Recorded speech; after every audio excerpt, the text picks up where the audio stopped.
रोजाना सबसे पहले अनुपमा सीरियल देखने के लिए हमारे चैनल को सब्सक्राइब करें। एपिसोड के स्टार्टिंग में हम अनु को देखते हैं। उसके पास एक लड़की होती है, उसको बता रही होती है कि मैम आपका फैशन शो है ना, उससे काफ़ी लोग इंस्पायर हुए हैं।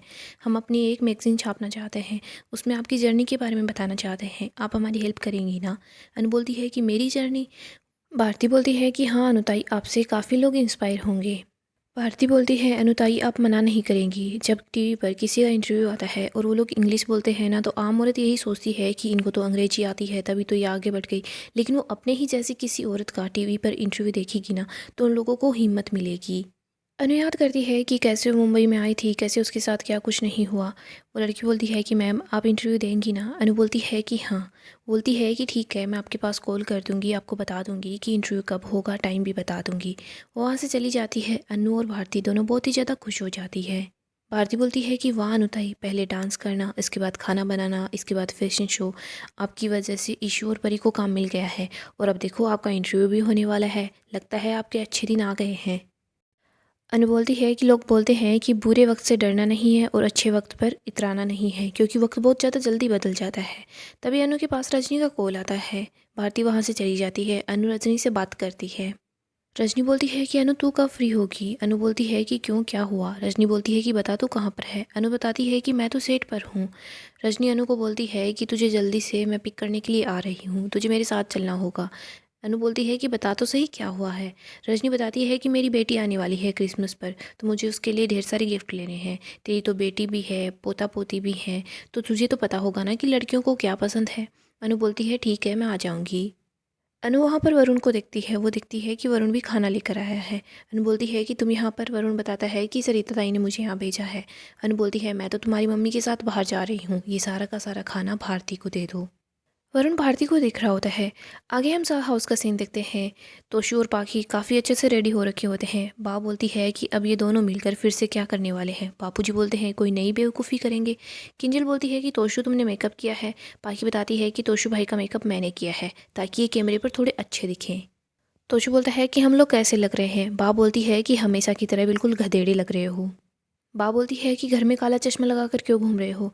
पाखी बोलती है कि हम लोग सेलिब्रिटीज बन गए हैं ना। बा बोलती है गरीब लोग गरीब बातें। इधर तोशु और पाखी बताते हैं कि परी और ईशानी इतने ज़्यादा फेमस हो गए हैं ना, वो सेलिब्रिटी बन चुकी है, तो हम भी सेलिब्रिटी पेरेंट्स बन गए हैं ना, और ये लोग हमारा यहाँ पर इंटरव्यू लेने के लिए आए हैं। तोशु बोलता है कि मेरा तो घर से बाहर निकलना ही मुश्किल हो गया है। बापूजी बोलते हैं मैंने तुझे बोला था कि बुढ़ापे में मुश्किल होगी, कसरत किया कर। तोशु बोलता है कि बापूजी आप समझ नहीं रहे। तभी पाकी देखती है कि मीडिया वाले वहाँ आ गए हैं। पाकी बोलती है कि देखो लोग आ गए हैं। पाकी उनको बोलती है कि जल्दी ही हमारा इंटरव्यू ले लेना, हमारे पास ज़्यादा टाइम नहीं है। किंजल बोलती है कि हाँ, फिर से इन लोगों को खाली जो बैठना है। रिपोर्टर्स तो बोल रहे होते हैं कि हमें पता चला है कि अनुपमा जी की वजह से आप दोनों की बच्चियाँ काफ़ी ज़्यादा सक्सेसफुल हो गई हैं।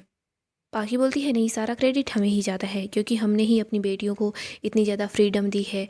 और मैंने अपनी ईशानी को मॉडल बनाने के लिए कितनी मेहनत की है, मैं आपको बता भी नहीं सकती। तोशु बोलता है कि और मैंने ही अपनी बेटी परी को ये आइडिया दिया था कि वो अपनी खुद की ब्रांड खोले। पाखी बोलती है कि हमारी मम्मी है ना, वो तो खुद केटरिंग का काम करती है, वो हमारी बेटियों को कैसे स्टार बना सकती है। तोशु ड्रामा शुरू कर देता है, वो इमोशनल होने का ड्रामा करता है। वो बोलता है कि मैंने अपनी बेटी को सक्सेसफुल बनाने के लिए बहुत ज़्यादा मेहनत की है। मेरे परिवार ने तो मेरे लिए कुछ नहीं किया, लेकिन मैं अपनी बेटी के साथ ऐसा नहीं होने देना चाह रहा था। इसीलिए मैंने अपनी बेटी को फाइनली सक्सेसफुल बना ही लिया है। पाकी बोलती है कि हाँ, हम दोनों की मेहनत रंग लाई। इधर किंजल बोलती है कि ये कितना झूठ बोल रहा है तोशु, मम्मी ने इन दोनों के लिए क्या कुछ नहीं किया।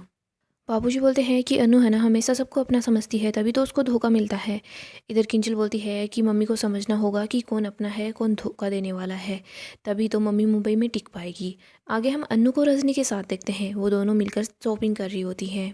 रजनी अनु को बताती है कि मेरी बेटी को क्रिसमस बहुत ज़्यादा पसंद है, मैं चाहती हूँ कि उसके आने से पहले मैं घर में क्रिसमस ट्री लगा लूँ। अनु बोलती है कि अच्छा आइडिया है।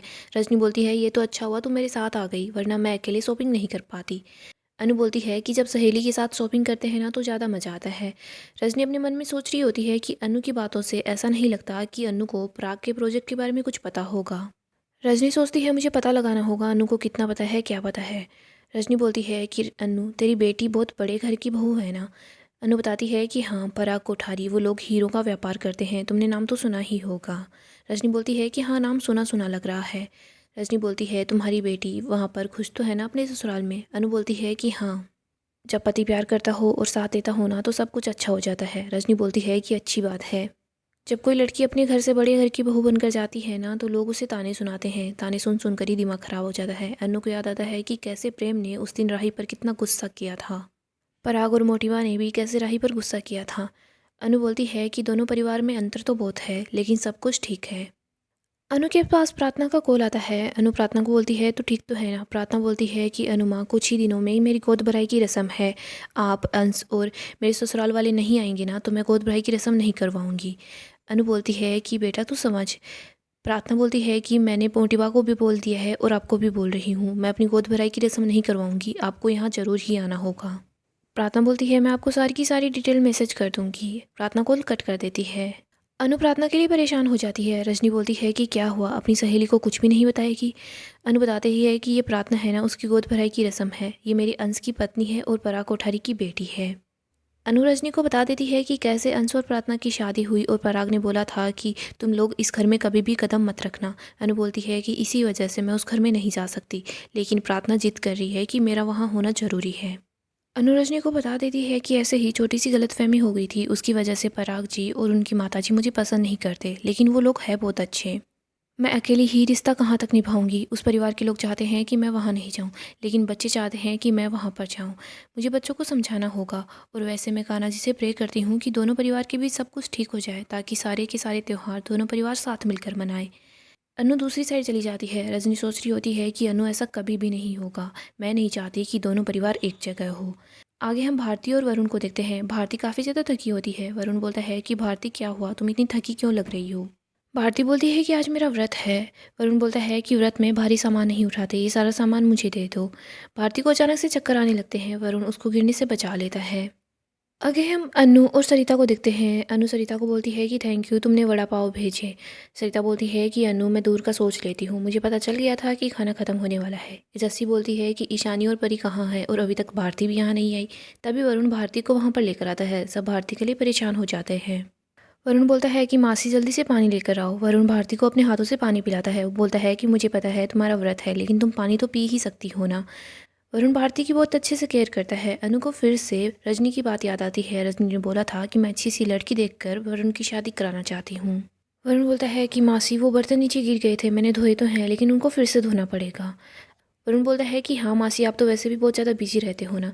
वरुण सोच रहा होता है कि बर्तन मैंने नहीं धोए, लेकिन अपनी बातों से मैंने इनको इम्प्रेस कर ही दिया। वरुण, आखिरकार तुम में नेता बनने के गुण तो है। वरुण बोलता है कि मासी अब मैं ताई के हस्बैंड की दुकान पर जाता हूँ, आजकल मैं काफ़ी ज़्यादा बिजी रहने लगा हूँ ना। अनु बोलती है ठीक है। इधर सरिता बोलती है कि अनु देख, लड़का एक ही दिन में कितना सुधर गया है, तेरा कमाल है सारा का सारा। अनु बोलती है कि मेरा कमाल नहीं है, ये रजनी की परवरिश है।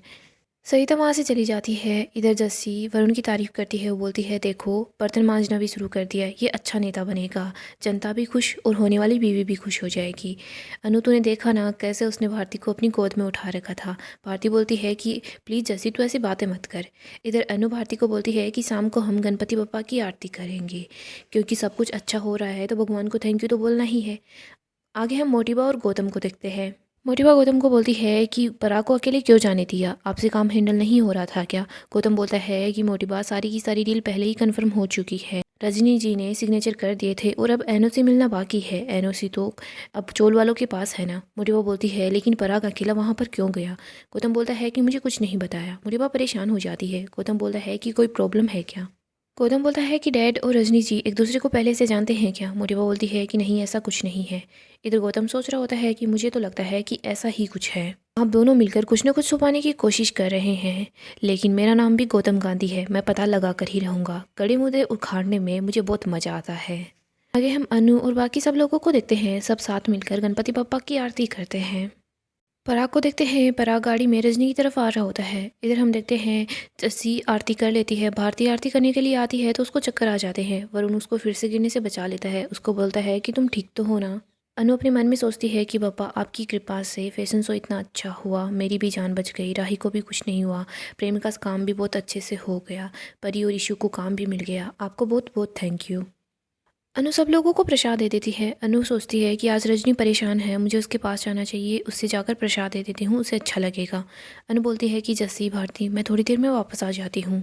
आगे हम पराग और रजनी को देखते हैं। पराग बोलता है कि मुझे इतनी जल्दबाजी में यहाँ पर क्यों बुलाया। रजनी बोलती है कि डरो मत, हमारे बीते हुए कल के बारे में बात नहीं करनी है, आने वाले कल के बारे में बात करनी है। इधर अन्नू को देखते हैं, वो ऑटो में होती है, वो काफ़ी ज़्यादा खुश नज़र आती है। रजनी पराग को बोलती है कि चोल के रीडेवलपमेंट के बारे में बात करनी थी। पराग बोलता है ये बात तो फ़ोन पर भी हो सकती थी, बिल्डर भरोसे के लायक तो है ना, कहीं ऐसा ना हो कि मेरे सारे पैसे डूब जाए। रजनी बोलती है कि मैंने भरोसा किया है मतलब बिल्डर भरोसे लायक है। मैं गलत लोगों पर पहले भरोसा करा करती थी, लेकिन अब वो मैंने आदत छोड़ दी है। इधर अनु रजनी के घर के पास पहुंच जाती है। रजनी बोलती है कि तुम मुझे ऐसे क्यों देख रहे हो। पराग बोलता है कि ऐसे ही देख रहा हूँ कि पहले वाली रजनी और इस वाली रजनी में काफ़ी फ़र्क है। रजनी बोलती है कि पहले मैं लात खाया करती थी, लेकिन अब मैं लात मारती हूँ। अच्छे लोग होते हैं ना, दुनिया उसका फ़ायदा ही उठाती है, इसीलिए मैंने अच्छाई ही छोड़ दी। पराग बोलता है कि रजनी मैंने तुम्हारा फ़ायदा नहीं उठाया, मैं उस टाइम पर बाकी के खिलाफ नहीं जा पाया। रजनी बोलती है कि जख्म हरे करोगे ना तो दर्द को सहन नहीं कर पाओगे। पराग बोलता है कि बताओ तुम्हें की बात क्या करनी है। इधर हम देखते हैं अनु दरवाजे के पास आ जाती है, वो बेल रिंग करती है। रजनी बोलती है कि मैंने तो सारी की सारी मीटिंग कैंसिल करने के लिए बोला था, लेकिन आज यहाँ पर कौन आ गया है। रजनी देखती है कि अनु यहाँ पर आई है। रजनी सोचती है कि अनु और पराग आमने सामने नहीं आ सकते। रजनी बोलती है कि मैं बाहर जाकर देकर आती हूँ। तभी रजनी का फ़ोन नीचे गिर जाता है। पराग देख लेता है कि अनु यहाँ पर आई है। पराग बोलता है कि अनुपमा जी। इधर हम अनु को देखते हैं, वो सोचती होती है कि कोई दरवाज़ा ही नहीं खोल रहा, मैं वापस चली जाऊँ क्या, फिर से आ जाऊँगी। इधर हम देखते हैं पराग बोलता है कि तुम अनुपमा जी को कैसे जानती हो। रजनी बताती है कि अनु मेरे बचपन की सहेली है। पराग बोलता है कि क्या। रजनी बोल रही होती है कि आज ही मुझे पता चला कि ये तुम्हारी समधन है और इसीलिए मैंने सोचा था कि हम मिल लें और सब कुछ क्लियर कर लें, और मुझे नहीं पता था कि अनुपमा यूं बिन बताए यहाँ पर आ जाएगी। इधर अनु सोच रही होती है कि शायद वो बहुत ज़्यादा बिजी होगी या फिर सो गई होगी, मैं भी बिन बताए यहाँ पर आ गई। अनु सोचती है कि मैं प्रसाद है ना सिक्योरिटी गार्ड को दे दूँगी। इधर हम देखते हैं गोवर्धन वहाँ आ जाता है। सॉरी, मैं बिन बताए यहाँ पर आ गई, मैं मंदिर गई थी तो मैं प्रसाद लेकर आई थी, मैंने सोचा रजनी को भी प्रसाद दे देती हूँ। गोवर्धन बोलता है कि दरवाज़ा मैं खोल देता हूँ। गोवर्धन अपने कार्ड से दरवाज़ा खोल देता है। पराग बोलता है कि रजनी साफ साफ बताओ तुम क्या बोलना चाहती हो। रजनी बोलती है कि पराग। तभी वहाँ पर अन्नू आ जाती है।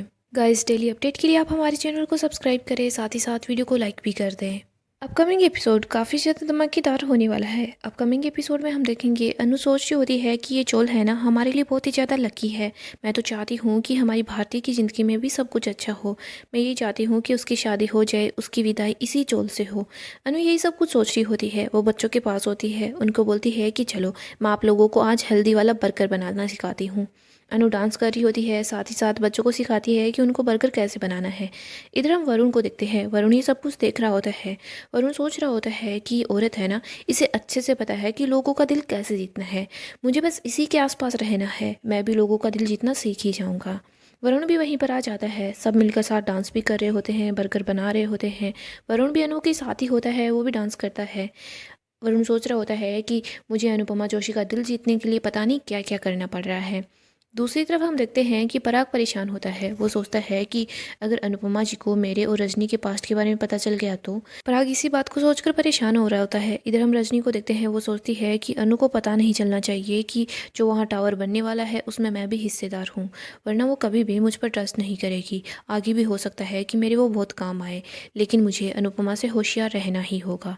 इधर हम गौतम को देखते हैं। गौतम सोचता है कि मुझे जल्दी ही पता लगाना होगा कि पापा और रजनी देसाई के बीच क्या चल रहा है। आखिरकार ये दोनों एक दूसरे को जानते हैं या नहीं जानते हैं। गौतम को शक हो जाता है कि ये दोनों पक्का एक दूसरे को जानते हैं।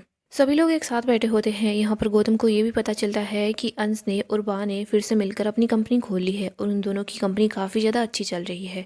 गौतम बोलता है कि ऐसा कैसे हो सकता है। प्रार्थना वहाँ पर आती है। प्रार्थना ही सबको सब कुछ बताती है। प्रार्थना बोलती है कि पहले तो किसी ने जानबूझकर उन लोगों का नाम खराब करने की कोशिश की, तो अंश ने अनुमा की दी हुई सीख को काम में लिया और उसके बाद नई कंपनी खोल ली।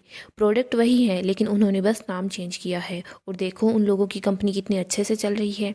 पहले तो सब लोगों को पता चल गया था तो किसने जानबूझकर उन लोगों के साथ ऐसा कर दिया, लेकिन इस बार कोई भी कुछ नहीं कर पाया। और देखो उन लोगों का नाम कितना अच्छा चल रहा है। मीता भी बोलती है कि हाँ, सब लोग उन प्रोडक्ट्स की काफ़ी ज़्यादा तारीफ़ कर रहे थे। आजकल लोग सैलून में भी कम आते हैं तो यही बोलते हैं कि हमें हर्बल प्रोडक्ट भी चाहिए। यही हम वरुण को देखते हैं। वरुण बार बार भारती के करीब आने की कोशिश करता है ताकि वो भारती का दिल जीत ले। सो दोस्तों, नेक्स्ट एपिसोड काफ़ी धमाकेदार होगा। अगर आपको अपडेट जानना पसंद है तो आप हमारे चैनल को सब्सक्राइब करें, साथ ही साथ वीडियो को लाइक भी कर दें।